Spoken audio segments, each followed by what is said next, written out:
जरा इस चीज को बेहद ध्यान से समझना। डेटा सेट को टाइप करने से पहले डेटा सेट को टाइप करने से पहले हमने जो वेरी फ्रंट डेटा है उसे क्लिक करना है।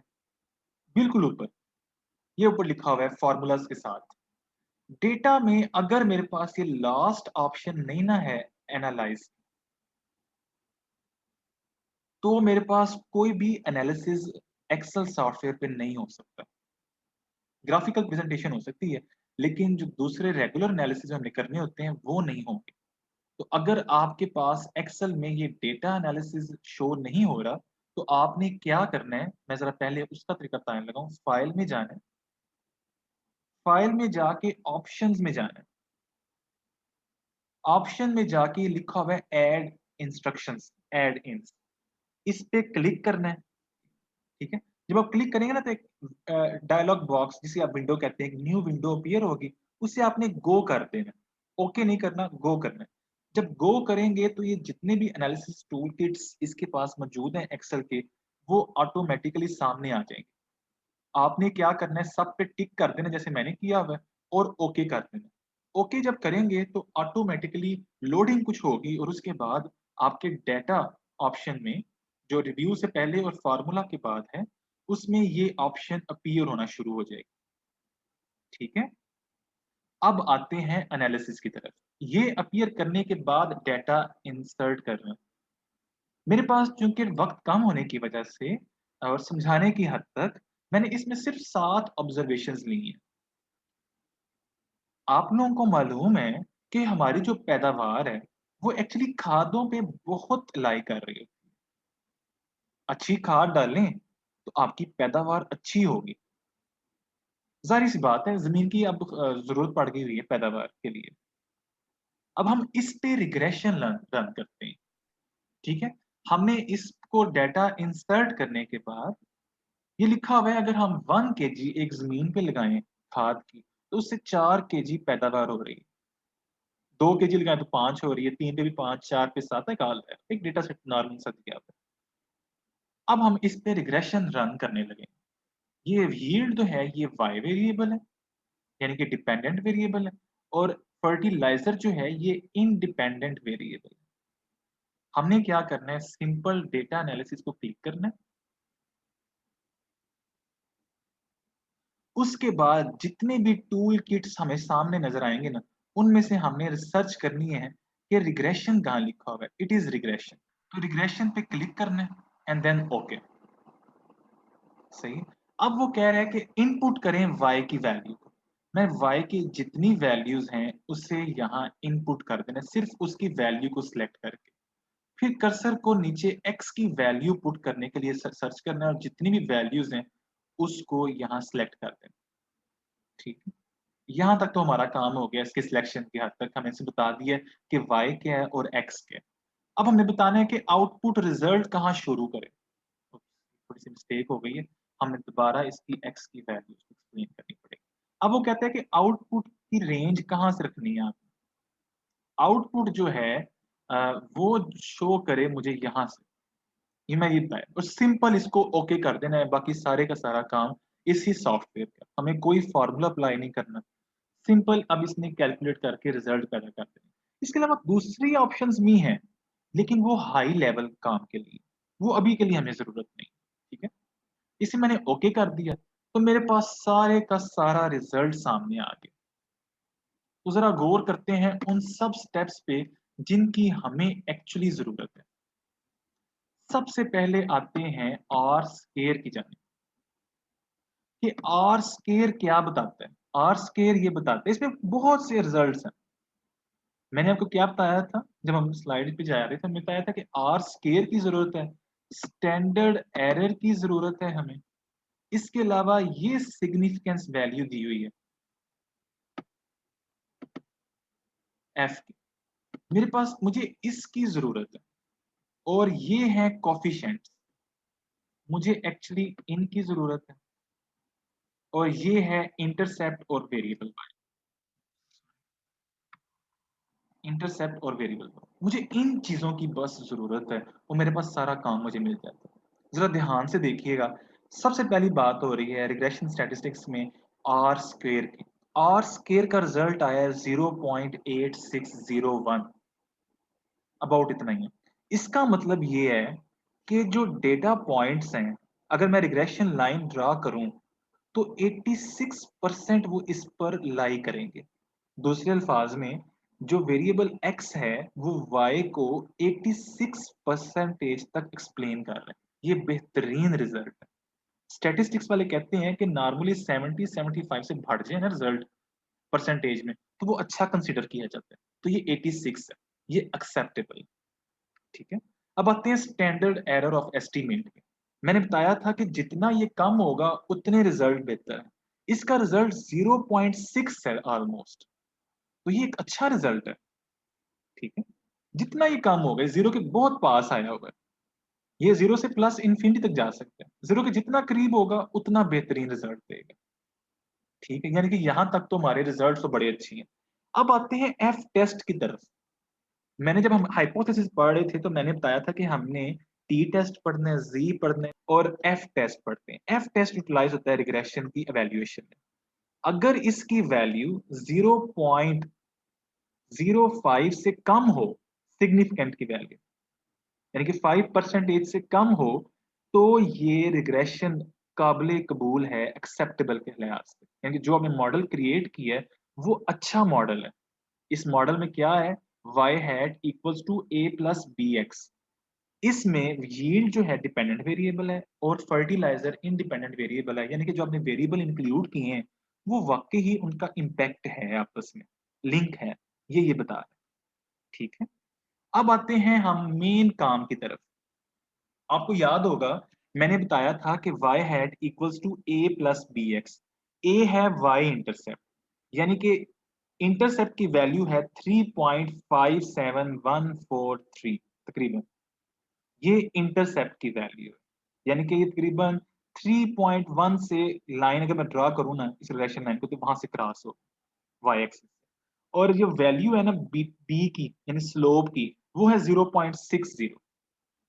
मैं जरा दोबारा आपको वहां ले जाता हूँ स्लाइड पे, ताकि आपको ना समझ लगे कि ये regression line y hat equals to a plus B X. इसके मुताबिक, क्योंकि मेरे पास फिलहाल a की वेरिएबल है, y हैट इक्वल्स टू आ रहा है, a की वैल्यू क्या आई थी, a की वैल्यू थी इंटरसेप्ट की 3.56 तकरीबन 3.57 प्लस b की वैल्यू क्या आ रही है उस रिग्रेशन के मुताबिक जो हमें रन की है 0.61, अबाउट 0.61x। ये वो मॉडल बन गया है, रिग्रेशन लाइन बन गई है। मैं बस ये हैट नहीं डाला मैंने, बाकी बारा सारा सारा सही है। ये वो रिग्रेशन लाइन बन गई है जो मैंने एस्टिमेट की है। हमने on the behalf of coefficient of determination and standard error of estimate and then significance F value के बिहाफ पे हमने ये एक्सप्लेन कर दिया है कि ये बेहतरीन रिजल्ट्स है। ये वो रिग्रेशन लाइन।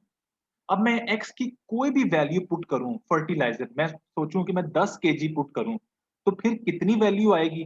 तो 10 को मैं मल्टीप्लाई करूंगा 0.61 से, फिर 6.1 प्लस करूंगा 3, तो इसका मतलब है जो पैदावार होगी वो तकरीबन 10 पॉइंट समथिंग होगी इन केजी में।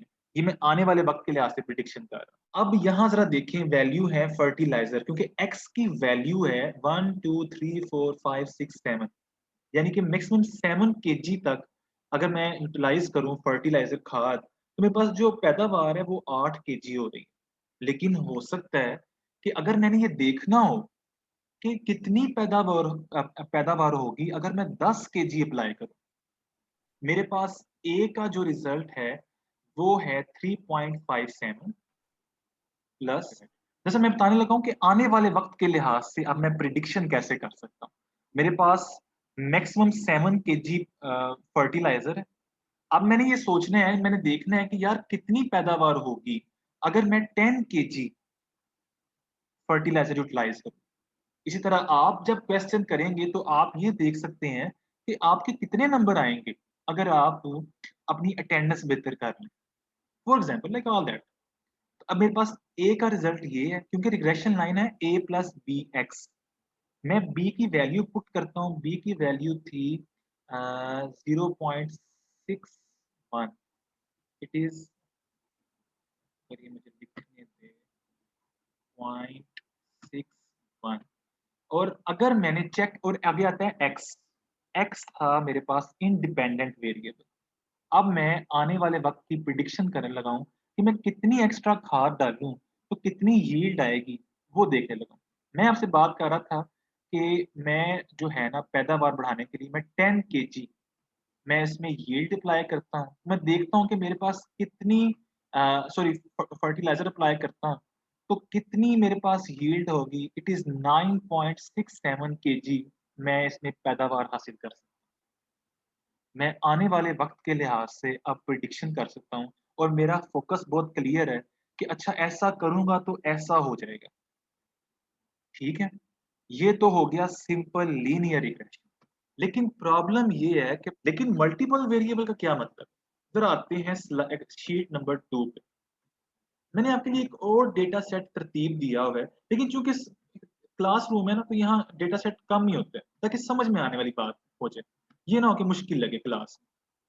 तो जरा गौर करें कि हमारे पास जो पैदावार है वो सिर्फ फर्टिलाइजर पे डिपेंड नहीं करती। पानी बहुत अहम सोर्स है पैदावार बढ़ाने के लिए। तो मैंने रेनफॉल मिलीमीटर में उसका डेटा लिया होगा। तो मैंने क्या कह दिया है कि डिपेंडेंट वेरिएबल y है, इंडिपेंडेंट वेरिएबल x1 का नाम दे दिया फर्टिलाइजर और x2 का नाम दे दिया रेनफॉल। यानी कि इतने मिलीमीटर रेन होती है, इतनी लाइक आता है। तो पैदावार इन दोनों के बिहाफ पे चेक की जा सकती है। हो सकता है कि आप जब डेटा सेट किसी वैल्यू का लें, तो अगर फॉर एग्जांपल मार्क्स का ले रहे हैं, फॉर एग्जांपल दे रहे हैं, तो हो सकता है आपके पास एक वेरिएबल आए अटेंडेंस और एक आए स्टडी आवर। ठीक है, ये पॉसिबल है। तो रियल लाइफ में ना एक्चुअली एक वेरिएबल नहीं आता है, मल्टीपल वेरिएबल्स होते हैं जो एक वेरिएबल डिपेंड कर रहा होता है जिन पे। अब हम उनको टैकल करते हैं। मैं दो का करा देता हूँ। इसके अलावा यील्ड जो है ना, वो आपकी इन्वायरमेंट में बड़ा असर करती है। उसका डेटा सेट मेरे पास मौजूद नहीं है, तो उस लिहाज से मैंने उसको इंक्लूड नहीं किया, वरना एक और x3 बन जाना था। ठीक है, इसके अलावा बीज की क्वालिटी बड़ी इंपॉर्टेंट होती है। आपका बीज अच्छा नहीं है, अच्छी क्वालिटी का नहीं है, आपकी पैदावार अच्छी नहीं होगी। मैं एक एग्जांपल दे रहा हूँ और इसको यूटिलाइज करके आपने असाइनमेंट बनानी है। अब दोबारा वही काम, हमने सबसे पहले डेटा एनालिसिस पे आना है, दोबारा हमने रिग्रेशन को सिलेक्ट करना है और ओके करना है। देन मैंने सबसे पहले y की रेंज सिलेक्ट करनी है। रियल लाइफ में एक वेरिएबल नहीं होता, देयर आर मल्टीपल वेरिएबल्स। उनको हमने टैकल करना है, उनका रिलेशन चेक करना है कि एक वैल्यू के बढ़ने से अगली वैल्यू पे क्या असर आता है। ये है रिग्रेशन है। आने वाले वक्त के लिहाज से कि आने वाले वक्त में अगर इतनी रेनफॉल होती है तो फिर यील्ड कितनी होगी, मैं आपको इसका आंसर भी दूंगा आज। ठीक है, हम ये चीज सीख रहे हैं। मैंने y की रेंज दे दी थी, अब मैंने x की रेंज देनी है। तो मैंने x1 और x2 दोनों को सिलेक्ट कर लिया, दोनों की रेंज मैंने बता दी। अब आउटपुट रेंज मैंने देनी है कि आउटपुट कहाँ से शो हो। तो मैंने पहले आउटपुट की रेंज को सिलेक्ट करना है। मैंने बताया कि आउटपुट भाई यहाँ से स्टार्ट, और किसी को फिलहाल टच नहीं करना। बाकी चीजें हैं उन्हें हम टच करते हैं, लेकिन वो प्योर स्टैटिस्टिक्स का, ठीक है, वो अभी आपके लिए नहीं। ठीक है, तो अब मैंने सिंपल ओके किए और दोबारा मैं उन सब पॉइंट्स को हाईलाइट कर देता हूँ जिनकी एक्चुअली मुझे जरूरत है। The first of all is R square, मुझे इसकी जरूरत है। नेक्स्ट मुझे चाहिए स्टैंडर्ड एरर ऑफ एस्टिमेट, मुझे इसकी जरूरत है। फिर मुझे चाहिए सिग्निफिकेंस एफ की वैल्यू, ये दी हुई है, मुझे इसकी जरूरत है। फिर मुझे चाहिए ये कोफिशिएंट्स, जो कि शायद अब आपको ज्यादा नजर आएंगे। मुझे इस दो कॉलम्स की जरूरत है और फिलहाल किसी की जरूरत नहीं। ठीक है, अब सबसे पहले आते हैं आर स्केयर पे। लास्ट टाइम आर स्केयर कितना आया था? It is 0.86। अब मेरे पास आर स्केयर 97% से बढ़ के, यानी कि मेरे पास जो रिजल्ट्स हैं वो और ज्यादा अच्छे हो गए हैं। ठीक है, लास्ट टाइम स्टैंडर्ड एरर क्या आया था? वो था 0.5। अब मेरे पास स्टैंडर्ड एरर आया है 0.5 से भी हाफ हो गया तकरीबन, यानी कि और रिजल्ट्स बेहतर आना शुरू हो गए। आर स्क्वायर क्या बताता था? ये बताता था कि मेरे पास एक्स जो हैं, जो मैंने लिए हैं वेरिएबल्स, वो कितना एक्सप्लेन कर रहे हैं y को। तो 97% से ज़्यादा एक्सप्लेन कर रहे हैं कि मैंने जो वेरिएबल सिलेक्ट किए हैं, वो बेहतरीन सिलेक्ट किए हैं। इसके बाद मैंने ये देखना है कि वो वेरिएबल की जो वैल्यूज़ हैं, वो कितना लाई कर रही हैं रिग्रेशन लाइन पे, यानी कि वो कितना एक्सप्रेस कितना दूर है पॉइंट्स, तो वो बेहतरीन है, यानी कि वो तो सिर्फ 0.2 है, तो बड़ा बेहतरीन रिजल्ट आया। अब जो मैंने रिग्रेशन रन करनी है, यानी कि जो मैं इक्वेशन बनाऊँगा, क्या वो बेहतरीन है? जी हाँ, वो भी बेहतरीन है, क्योंकि उसका रिजल्ट सिग्निफिकेंस एफ में 5% से कम है। सिग्निफिकेंट एफ अगर 5% से कम है, इसका मतलब है कि you produce an excellent equation. आपकी प्रेडिक्शन जब आप आने वाले वक़्त के लिहाज से करेंगे, तो वो बेहतरीन होने वाली है, ठीक है? ये 0.05 से तो बहुत ही छोटा है। तो ये जितना छोटा होगा उतना बेहतर है। और एक मैं हिंट देता हूँ, क्योंकि स्टैटिस्टिक्स वाले ना इसको बड़ा यूटिलाइज़ करते हैं। जितनी ये एफ टेबल, ये ना एफ कैलकुलेटेड वैल्यू है। जितनी ये ज़्यादा होती है ना, उतना रिज़ल्ट कम होता है। हम ज़रा देखते हैं लास्ट शीट पे इसका रिज़ल्ट 30 था। तो रिज़ल्ट आया था 0.0026। एक अब आते हैं हम अपने पास ये जो है कोएफ़िशिएंट की तरफ। तो मेरे पास a की जो वैल्यू है, यानी कि y इंटरसेप्ट की, वो 2.79 है। x की वैल्यू है 0.412 है और y2 की वैल्यू है ये। भाई इतनी रेनफॉल हो जाए तो क्या होगा? ज़रा मुझे अपना भी एक एक्सप्रेशन ज़रा दीजिएगा, ताकि मैं बता सकूँ कि आने वाले वक़्त में कितना हो सकता है। मेरे पास A है 2.8 तकरीबन, इट इज़ 2.8 प्लस, अच्छा ये नेगेटिव वैल्यू भी आ सकती है, ये भी ख़्याल रखना है। डेटा पे डिपेंड करता है, ओके? इसके अलावा मेरे पास जो फर्स्ट वैल्यू है, यानी कि फर्टिलाइज़र, वो है 0.413, इम्पोर्टेंट है। अब मैं प्रिडिक्शन करने लगा हूँ आने वाले वक़्त के लिहाज़ से। मेरे पास ये रिज़ल्ट्स आ गए हैं, अब मैंने आने वाले वक़्त के लिहाज़ से प्रिडिक्शन करनी है।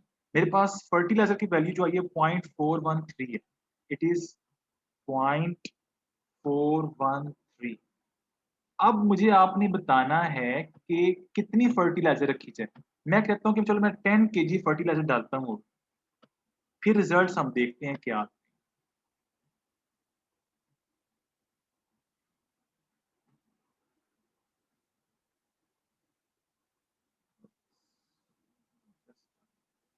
और हम रेनफॉल की वैल्यू डालते हैं।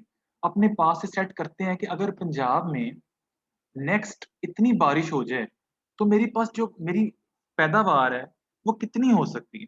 मेरे पास V2 की वैल्यू है 0.78, 0.78। मेरे पास ज़रा गौर कीजिएगा दोबारा, मैं क्योंकि आपके पास डेटा सेट शो शायद ना हो रहा हो। मेरे पास जो डेटा सेट था ना रेनफॉल का, वो था 1213223।